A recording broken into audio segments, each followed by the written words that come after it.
বিশ্বনবী যখন মক্কার জমিনে কিয়ামতের ব্যাপারে বারবার মক্কার লোকদেরকে সাবধান করতে শুরু করলো যে এই দিন দিন না, আরো দিন আছে, এই দিনটাই দিন নয়, বিশাল একটা জগৎ পড়ে আছে, সেটা শুরু হবে কিয়ামত দিয়ে, সব লন্ডভন্ড হয়ে যাবে। তখন লোকেরা বিশ্বনবীর জিজ্ঞেস করতে শুরু করলো, মুহাম্মদ সাল্লাল্লাহু, এই যে তুমি কিয়ামতের কথা বলো, এটা কবে হবে? ও নবী, লোকেরা আপনারা কিয়ামত কবে হবে খালি ধরে জিজ্ঞেস করে, তো এই ব্যাপারে আপনি কথা বলবেন কি করে? এই ব্যাপারে কোনো জ্ঞান তো আমি আপনাই দেইনি। কিয়ামত কবে হবে এটা জানি শুধুমাত্র আমি আল্লাহ। চিল্লায় বলেন ঠিক কিনা? বিশ্বনবী মক্কায় কিয়ামতের ঘোষণা দিলেন। বিশ্বনবী বললেন, এই পৃথিবী এরকম থাকবে না, সব ভেঙে চুরে খান খান হয়ে যাবে। ইসরাফিল যখন সিংহায় ফুৎকার দিবে, গোটা বিশ্বটারে মেসাকার করে দিবে কে? বিশ্বনবীর মুখ থেকে বারবার বারবার বারবার এই কিয়ামত কিয়ামত শুনতে শুনতে কাফেরদের মনের ভিতরে ভয় ঢুকে গেছে। কাফেররা মনে মনে কয়, এই মুহাম্মদের তো কোনোদিন মিথ্যা কথা বলতে শুনি নাই। শুনছে? বিশ্বনবী ওনার পুরো জীবনে একটি মিথ্যা কথা বলেছেন, একটি অসত্য কথাও তিনি বলেছেন। ওদের মনের ভিতরে ভয় ঢুকে গেছে, কিরে মুহাম্মদ যা বলে তাই তো হয়। এই যে মুহাম্মদ বারবার বারবার কিয়ামতের কথা বলতেছে, যদি সত্য হয়, যদি, চলো মুহাম্মদের জিজ্ঞেস করি যে এই যে কিয়ামতের কথা তুমি বলো, এটা কবে হবে? সুবহানাল্লাহ পড়বেন না? সবাই এসে জিজ্ঞেস করলো, মুহাম্মদ তুমি তো মিথ্যা বলো না, তুমি সত্যবাদী আর সাদিকাল আমিন, তুমি বলো কিয়ামত হবে, আমাদের জানতে বড় মন চায় কিয়ামত যে হবে, কিয়ামতটা কবে হবে? আল্লাহ তখনই আয়াত নাজিল করে বললেন, নবী ওরা জিজ্ঞেস করে কিয়ামত কবে হবে, কিন্তু আপনি বলবেন কেমনে? বলতে পারে একজন, তিনি কে?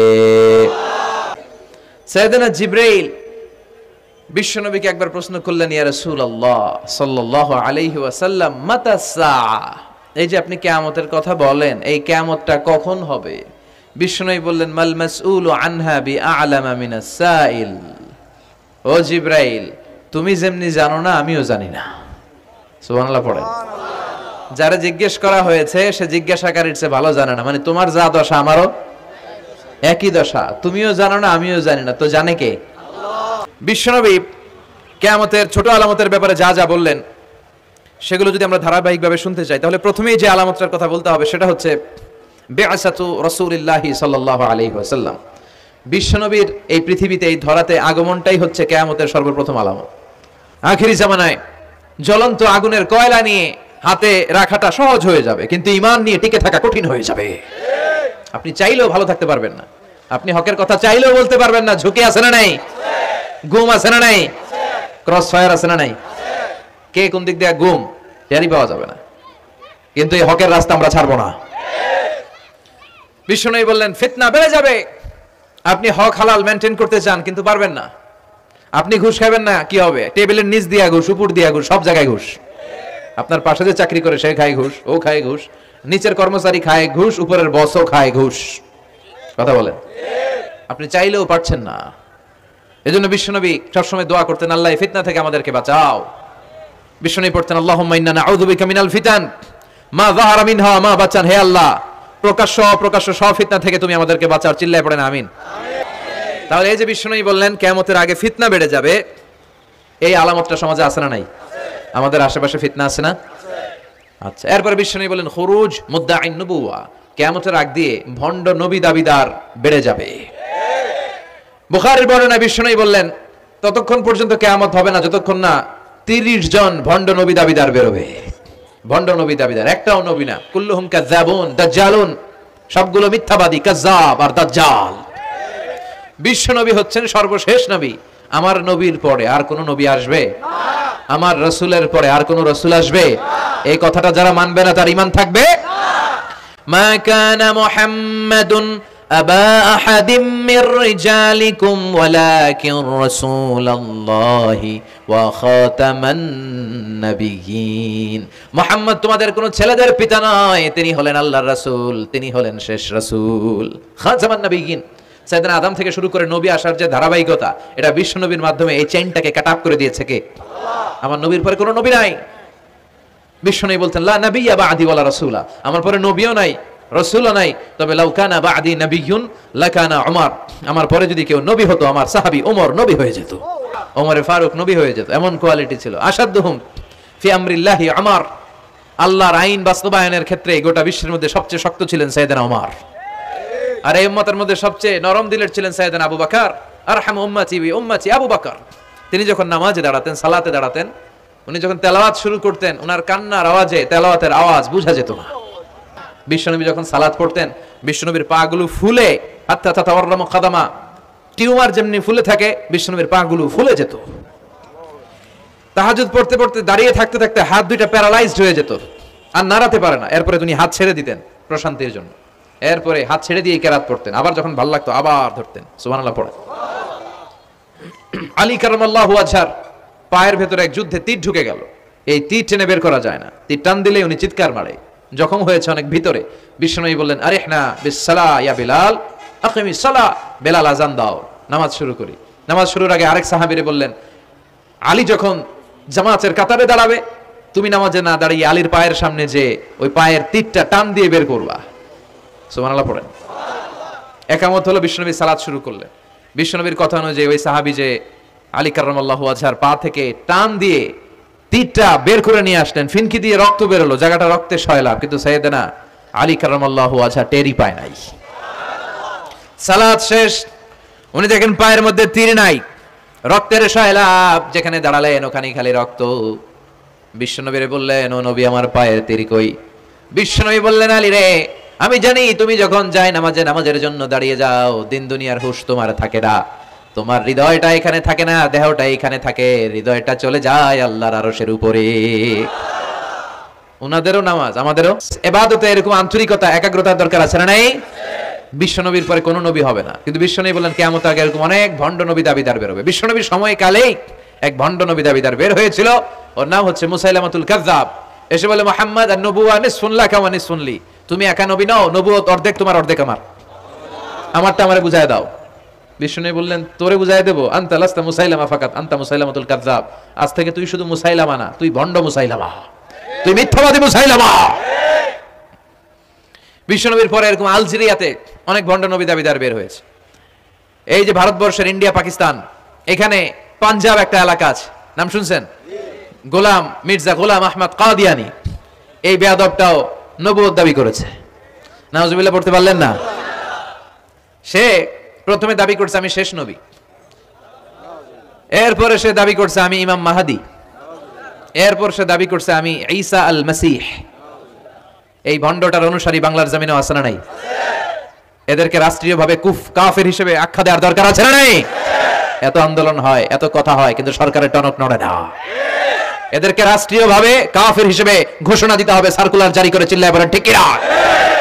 এরা মুসলমান নয়, কারণ আপনি শুধু লা ইলাহা মানলেই মুসলমান হতে পারবেন না, মুমিন হতে পারবেন না। বিশ্বনবীর উপর সাক্ষী দেওয়ার দরকার আছে না নাই? বিশ্বনবী শেষ নবী, ওনার পরে কোনো নবীও আসবে না, কোনো রাসূলও আসবে না, চিল্লায় বলেন ঠিক কিনা? এই বেয়াদবটা পায়খানা করতে যায়, টাঙ্কি ভাঙ্গা গুয়ের টাঙ্কিতে পড়ে মরছে, শত শত বছরের ময়লা পায়খানাটার মধ্যে জমা, গু খাইতে খাইতে পেটটা হয়েছে এত বড়, আর পারে না, আল্লাহকে খা, জনমের খাওয়া। নবীরা যেখানে মারা যায়, নবীরা নিজে পবিত্র, যেখানে মরে ওই জায়গাটাও, কিন্তু বেয়াদবটা কই মরছে? হ্যাঁ, বাথরুমের টাঙ্কির ভিতরে। তো মেথর নিয়ে আসা হয়েছে, মেথর ভাইরা এসে রশি দিয়ে ওটার উঠায়, কিছু দূর ওঠার পরে এত ওজন, রশি টশি ভাঙ্গা আবার ধস করে পড়ে, আবার উঠায়, আবার পরে আল্লাহকে জনমের মতো ঘু খাইয়া নে। বিষ্ণুর সাথে বেয়াদবি করেছিস, তোর ইজ্জতের 12টা আমি বাজায় দিলাম, চিল্লা এখন ঠিক কিনা? যারাই বিষ্ণুবীর সম্মান নিয়ে ঝিনিমিনি খেলেছে, তাদের রেহাই দুনিয়াতেও নাই, আখেরাতেও নাই। এই মুসাইলামা দুনিয়াতেই অপমানিত হয়েছিল। সে বিশ্বনবীকে নকল করত, কপি করত, বেয়াদবি করত, স্পর্ধা দেখাতো। বিশ্বনবী কোন গাছের মধ্যে হাত লাগালে ওই গাছের ফলন বেড়ে যেত। সে বলতো আমি নবী, তার এলাকার লোকেরা বলে তাহলে বিশ্বনবী মুহাম্মদের মতো তুমি আমাদের এলাকার গাছে হাত লাগাও। সে কোনো গাছে হাত লাগাইলে ওই গাছের সব ফল মরে যেত। বিশ্বনবী কোন লোনা পানির কুয়ার ভেতরে অজু করে কুলির পানি ফেললে ওই লোনা পানির কুয়া মিঠা পানির কুয়াতে পরিণত হতো। আর এই বদমাসটা যদি মিঠা পানির কোন কুয়ার মধ্যে কুলি ফেলাইতো, ওইটা লোনা পানির কুয়া হয়ে যেত। বিশ্বনবী মদিনাতে আসার পরে মদিনার নিউ বর্ন বেবিদেরকে বিশ্বনবীর কাছে নিয়ে আসা হতো। বিশ্বনবী তাদেরকে তাহনিক করাতেন। তাহনিক মানে খেজুর হালকা একটু খেয়ে বিশ্বনবী লালা লাগিয়ে, বিশ্বনবী লালা মোবারকটাই বাচ্চা ঠোঁটের মধ্যে বিশ্বনবী লাগিয়ে দিতেন। এখন বিশ্বনবী নাই, আলেমদের কাছে যাবেন, খতিব এলাকার বড় খতিব হুজুরের কাছে যাবেন, হাফেজ সাহেব হুজুরের কাছে যাবেন, হুজুর মধু খেয়ে বাচ্চার মুখে লাগাই দিবে। উনি যে সবসময় কোরআন পড়েন, ওনার সিনাতে যে কোরআন, ওইটার বরকত আছে না নাই? বিশ্বনবী তাহানিক করতেন, খেজুর খেয়ে ওই লালা মিশ্রিত খেজুর বাচ্চার মুখে লাগিয়ে দিতেন আর বাচ্চার মাথায় হাত বুলিয়ে দিতেন। বিশ্বনবীর হাত মদিনার যে সমস্ত নবজাতক বাচ্চাদের মাথায় লেগেছে, বাচ্চাদের মাথার চুল বড় করে দিয়েছে কে? সেও বিশ্বনবীর মতো অ্যাক্টিং করতো।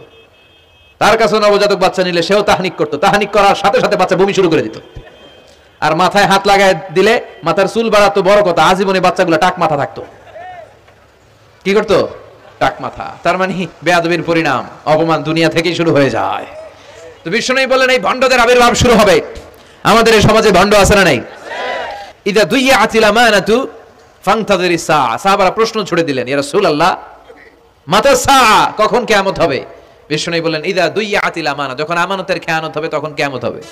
সাহাবীরা আবার প্রশ্ন ছুড়লেন, কাইফা ইদাআতুহা ইয়া রাসূলুল্লাহ, হে নবী আমানতের খেয়ানত কেমন করে হবে?